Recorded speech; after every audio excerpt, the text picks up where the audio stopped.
In this video, I'm going to show you how to reply to a comment on TikTok with video. That is quite simple and easy to do, so let's begin. And first, tap there on comments icon to bring up the comments, and next select the comment like that. And now you are able to reply to that comment with video just by tapping on that video icon. Here I got TikTok camera open, and now I can create TikTok video as I normally would.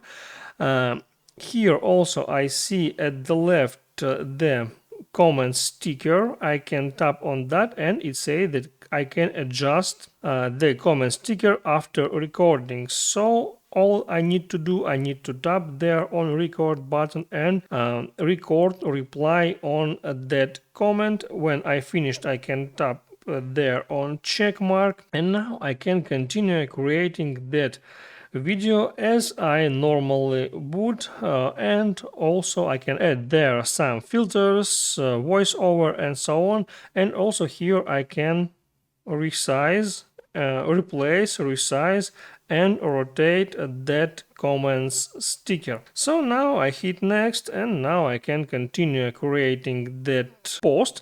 I can add there some caption, I can tag people, and when I finished there, I can tap post to post that video reply to comment on TikTok.